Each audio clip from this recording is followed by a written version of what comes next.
ಬೇಸಿಗೆಯ ಆರಂಭದಲ್ಲೇ ನಾಗರಹೊಳೆ ಅಭಯಾರಣ್ಯಕ್ಕೆ ಬೇಸಿಗೆಯ ಬಿಸಿ ತಟ್ಟಿದೆ.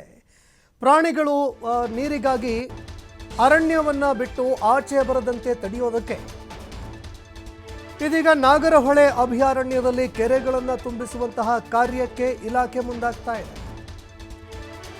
ಅರಣ್ಯದಲ್ಲಿ ಬೇಸಿಗೆ ಆರಂಭದಲ್ಲೇ ಕೆರೆಗಳು ಬತ್ತಿ ಹೋಗ್ತಾ ಇವೆ.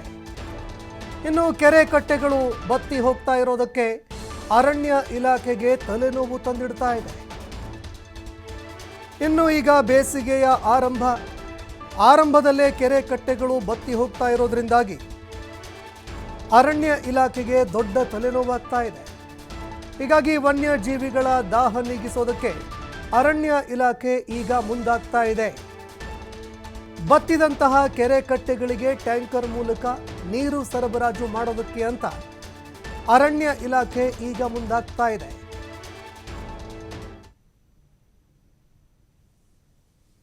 ಎಷ್ಟು ಕೆರೆ ಕಟ್ಟೆಗಳಿದ್ದಾವೆ, ಎಲ್ಲೆಲ್ಲಿ ನೀರಿನ ಒಂದು ಅಭಾವ ಉಂಟಾಗಿದೆ, ನೀರಿನ ಕೊರತೆ ಉಂಟಾಗ್ತಾ ಇದೆ, ಅಲ್ಲಲ್ಲಿ ಇದೀಗ ಟ್ಯಾಂಕರ್ ಮೂಲಕ ನೀರು ತುಂಬಿಸುವಂತಹ ಕೆಲಸವನ್ನು ಮಾಡಲಾಗ್ತಾ ಇದೆ.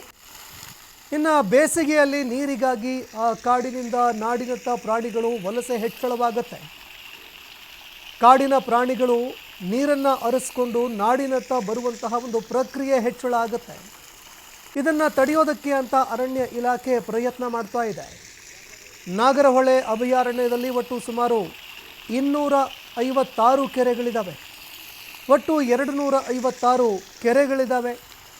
ಇನ್ನು ಬೇಸಿಗೆಯ ಆರಂಭದಲ್ಲೇ ಈ ಕೆರೆ ಕಟ್ಟೆಗಳು ಎಲ್ಲವೂ ಕೂಡ ಒಣಗ್ತಾ ಇರೋದು ಈಗ ಅರಣ್ಯ ಇಲಾಖೆಗೆ ತಲೆನೋವು ತರಿಸ್ತಾ ಇದೆ. ಹೀಗಾಗಿ 27 ಕೆರೆಗಳಿಗೆ ಸೋಲಾರ್ ಪಂಪ್ ಮೂಲಕ ನೀರು ಪೂರೈಕೆ ಮಾಡುವಂತಹ ಕೆಲಸಕ್ಕೆ ಅರಣ್ಯ ಇಲಾಖೆ ಮುಂದಾಗ್ತಾ ಇದೆ. ಇನ್ನು ಮತ್ತೊಂದೆಡೆ ಅರಣ್ಯದ ಒಳಗೆ ಈ ರೀತಿಯಾಗಿ ಟ್ಯಾಂಕರ್ಗಳನ್ನು ತೆಗೆದುಕೊಂಡು ಹೋಗಿ ನೀರು ತುಂಬಿಸುವಂತಹ ಒಂದು ಪ್ರಕ್ರಿಯೆ ಏನಿದೆ, ಇದು ಅರಣ್ಯ ಇಲಾಖೆಗೆ ದೊಡ್ಡ ಸವಾಲಾಗಿ ಪರಿಣಮಿಸ್ತಾ ಇದೆ.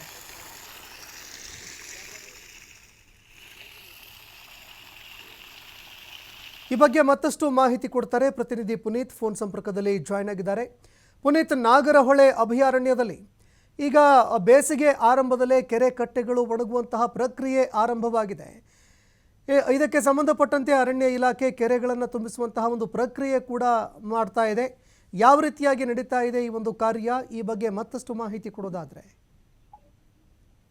ಸಂತೋಷ್, ಈಗ ಬೇಸಿಗೆ ಆರಂಭದಲ್ಲೇ ಈಗಾಗಲೇ ಕೆರೆಕಟ್ಟೆಗಳೆಲ್ಲವೂ ಕೂಡ ಒಣಗ್ತಾ ಇರುವಂತಹ ಒಂದು ವಾತಾವರಣ ಬರ್ತಾ ಇರತಕ್ಕಂಥದ್ದು. ಅದರಲ್ಲೂ ಕೂಡ ಏನು ಅರಣ್ಯ ಭಾಗಗಳಲ್ಲಿ ಅಂದ್ರೆ ನಾಗರಹೊಳೆ ಅರಣ್ಯ ಭಾಗ ಇರಬಹುದು, ಜೊತೆಗೆ ಬಂಡೀಪುರ ಅರಣ್ಯ ಭಾಗಗಳಿರ್ಬೋದು, ಈ ಭಾಗಗಳಲ್ಲಿ ಈಗ ನೀರಿನ ಸಮಸ್ಯೆ ತಲೆದೂರುವಂತಹ ಒಂದು ವಾತಾವರಣ ನಿರ್ಮಾಣವಾಗ್ತಾ ಇರತಕ್ಕಂಥ ಒಂದು ಹಿನ್ನೆಲೆಯಲ್ಲಿ ಈಗ ಅರಣ್ಯಾಧಿಕಾರಿಗಳು ಎಲ್ಲೆಲ್ಲಿ ಕೆರೆಕಟ್ಟೆಗಳಿದ್ದಾವೆ ಅಂದ್ರೆ ಸುಮಾರು ನಾಗರಹೊಳೆ ಅಭಯಾರಣ್ಯದಲ್ಲೇ ಈಗಾಗಲೇ ಸುಮಾರು 27 ಕೆರೆಗಳಿಗೆ ಪಂಪ್ಸೆಟ್ ಮೂಲಕ ನೀರನ್ನ ಅಂದ್ರೆ ಸೋಲಾರ್ ಪಂಪ್ಗಳ ಮೂಲಕ ನೀರು ಸಪ್ಲೈ ಆಗೋ ರೀತಿಯಲ್ಲಿ ಮಾಡಲಾಗಿದೆ. ಜೊತೆಗೆ ಇನ್ನುಳಿದಂತಹ ಕೆಲವು ಕೆರೆಗಳಿಗೆ ನೀರಿನ ಟ್ಯಾಂಕರ್ ಮೂಲಕ ನೀರನ್ನ ತುಂಬಿಸುವಂತ ಒಂದು ಕೆಲಸವನ್ನ ಮಾಡ್ಲಾಗ್ತಾ ಇರ್ತಕ್ಕಂಥದ್ದು. ನಾಗರಹೊಳೆ ಅಭಯಾರಣ್ಯದಲ್ಲೇ ಸುಮಾರು 256ಕ್ಕೂ ಹೆಚ್ಚು ಕೆರೆಗಳಿರ್ತಕ್ಕಂಥದ್ದು. ಇಷ್ಟು ಕೆರೆಗಳಲ್ಲಿ ಈಗ ಕೆಲವು ಕೆರೆಗಳು ಈಗಾಗಲೇ ನೀರಿಲ್ಲದೆ ಬತ್ತಿರತಕ್ಕಂಥ ಒಂದು ಹಿನ್ನೆಲೆಯಲ್ಲಿ ವನ್ಯಜೀವಿಗಳಿಗೆ ಅಂದ್ರೆ ಕಾಡು ಪ್ರಾಣಿಗಳು, ಪಕ್ಷಿಗಳೇನಿದ್ದಾವೆ ಇದಕ್ಕೆ ನೀರಿನ ಕೊರತೆ ಆಗಬಾರ್ದು ಅಂತ ಹೇಳಿ ಅರಣ್ಯಾಧಿಕಾರಿಗಳು ಒಂದು ಹೆಜ್ಜೆ ಮುಂದೆ ಇಟ್ಟಿರ್ತಕ್ಕಂಥ ಅಧಿಕಾರಿಗಳೇನಿದ್ದಾರೆ ಇವರೆಲ್ಲರೂ ಕೂಡ ಎಲ್ಲಾ ಕೆರೆಕಟ್ಟೆಗಳನ್ನ ಪರಿಶೀಲನೆ ಮಾಡಿ ಎಲ್ಲೆಲ್ಲಿ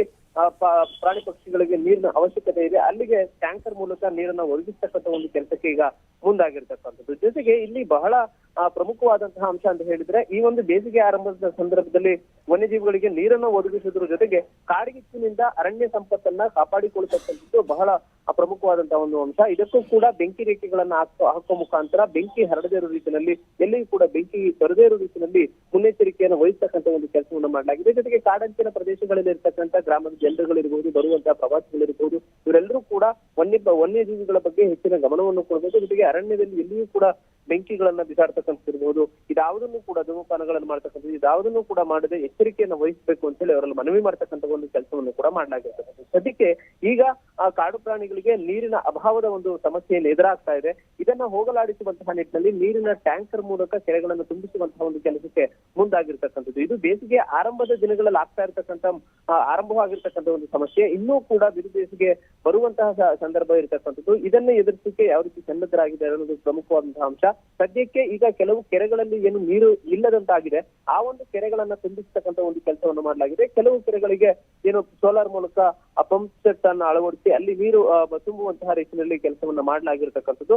ಆದ್ರೆ ಎಲ್ಲಿ ಈ ಸೋಲಾರ್ ಪಂಪ್ಗಳ ವ್ಯವಸ್ಥೆ ಇಲ್ಲ, ಈ ಭಾಗಗಳಿಗೆ ಟ್ಯಾಂಕರ್ ಮೂಲಕ ನೀರನ್ನ ಒದಗಿಸ್ತಕ್ಕಂಥ ಒಂದು ಕೆಲಸವನ್ನ ಮಾಡ್ಲಾಗ್ತಾ ಇರ್ತಕ್ಕಂಥದ್ದು. ಸದ್ಯಕ್ಕೆ ಈಗ ನಾಗರಹೊಳೆ ಭಾಗದಲ್ಲಿ ಏನು ಕೆಲವು ಕೆರೆಗಳಲ್ಲಿ ನೀರು ಇಲ್ಲದಂತಾಗಿದೆ, ಆ ಒಂದು ಕೆರೆಗಳನ್ನು